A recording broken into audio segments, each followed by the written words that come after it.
Hi, I'm Tara. Today's tutorial we're going to learn how to mask some letters over an image and make them look like they are one image.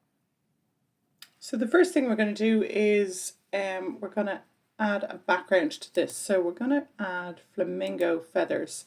So when you key in flamingo feathers, it'll give you like graphics, photos, videos. So we're going to look at photos, and I think this one is pretty good because it's quite vibrant.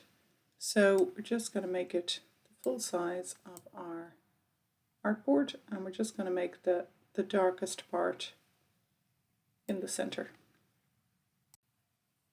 So the next thing we're going to look for is our actual flamingo. So we're just going to reverse out the feathers and search for flamingo. So you want one that's nice and tall and good legs.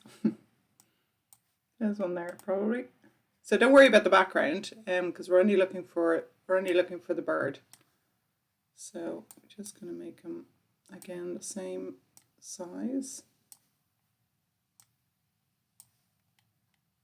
So he's good and tall. Okay. So once we have our flamingo in place, we're going to click on Edit Photo. And when you click on Edit Photo in Canva, it now brings you to the Magic Studio. I have a whole other tutorial about Magic Studio if you want to check it out. But for now, we're going to click on Background Remover of this image. So it will just remove everything except the main subject. So we now have our flamingo and sitting on flamingo feathers. So we're going to click on the flamingo itself, and we're going to go up to the top and we're going to flip it horizontally just so he's facing the other way. It kind of looks a little better. And then we are going to duplicate that page, and we are going to go up to Share, click on Download. Just need to make sure that you're only selecting one page, and we are going to click Done and Download. And we're going to call it Flamingo. And then we're just going to add a page, and we're going to click on Uploads. And we're going to upload file. Just need to remember where it is that you saved it. Sometimes it can be a bit of a challenge. And then once it is uploaded, we just click on it, and we're going to make it, once again, we're going to make it the same size as the artboard. So once we have the background removed, we're going to go into Elements, and we're going to look for Frames. Sorry, we just go out of there just so I show you where I got it. So we click into Frames, and in Frames we click each letter. So I'm going to do the word pink, but I mean, you could do, like, it depends what your image is. It could be oranges, it could be apples, it could be parrots. So whatever it is, or, you know, not necessarily, because I'm not writing flamingo, I'm going to write pink. So whatever it is, the letters, these are the letters that you key into Frames. And once you hit Enter, it'll give you a range of letters. So I'm going to pick this tall, kind of skinny one.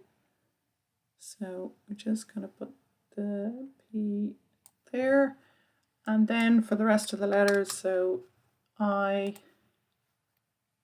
just going to make that a bit smaller.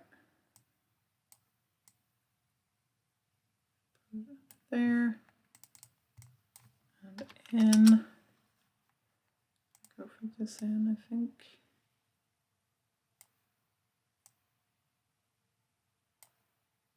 You know, you can have them all the same style if you want. It's just aesthetically whatever you feel. So, and I'm going to go for this K here. So he's a little big, but I'm just going to stretch him out a bit. Just move them in slightly.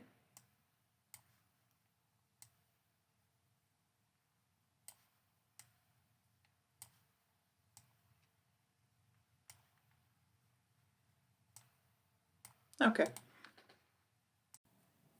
So once you have them all in place, we're going to click back into uploads, and the image that we uploaded of both the background and the flamingo, we're going to click on it, and when you click and hold over one of the frames, it kind of drops into it.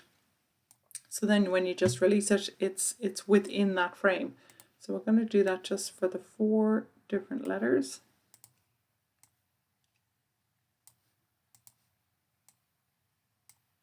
And then when you click twice, it looks totally crazy just at the minute, but when you click twice, we then make them exactly the same size as the background, and they should just fit perfectly then. So when you click off, you shouldn't be able to see the letter. I'll show you now just when we're finished doing the rest of them.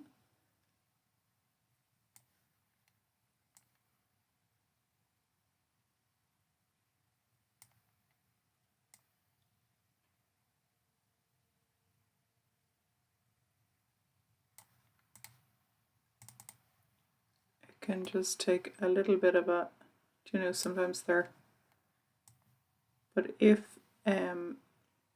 you've done it as a complete background, you should just be able to bring it kind of corner to corner and they should fit perfectly. So that one is not quite see the way you can see just the outline of the N. And now you can't. And then the last one.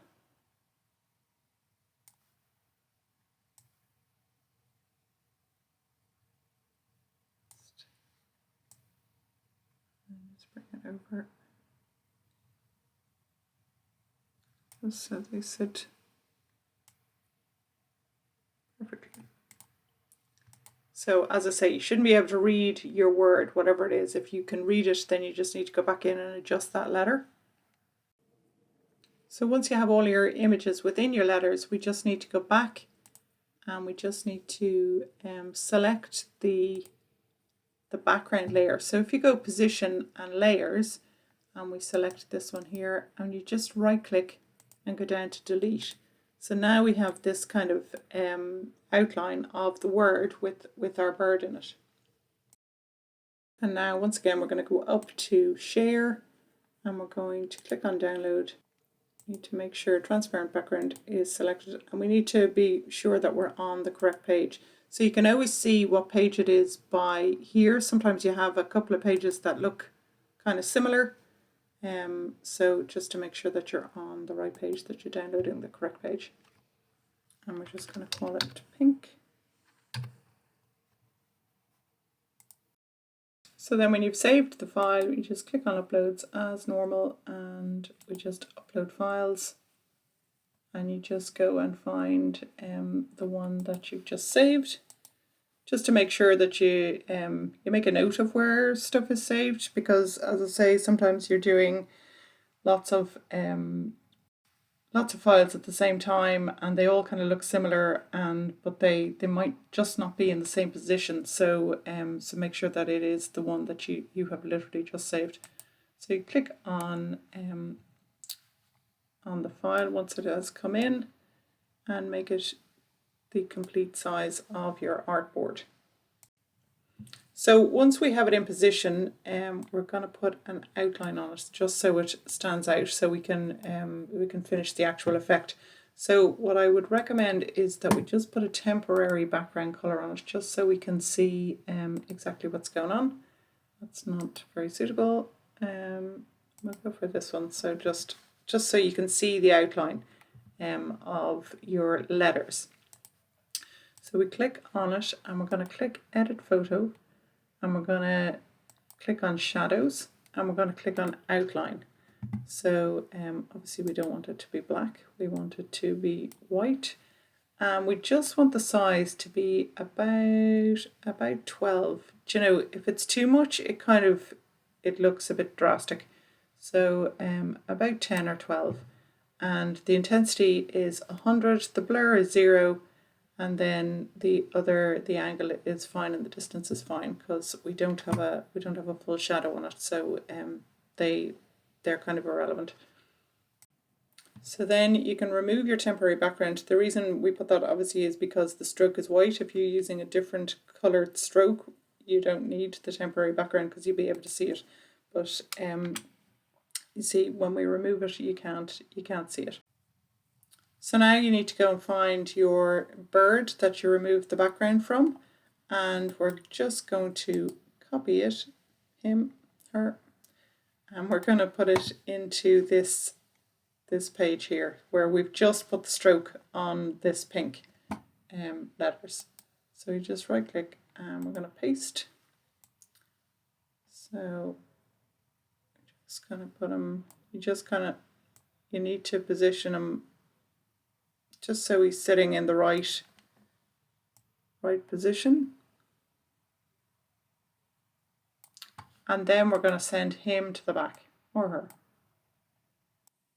And you end up with this really good effect where the word is masked over the bird.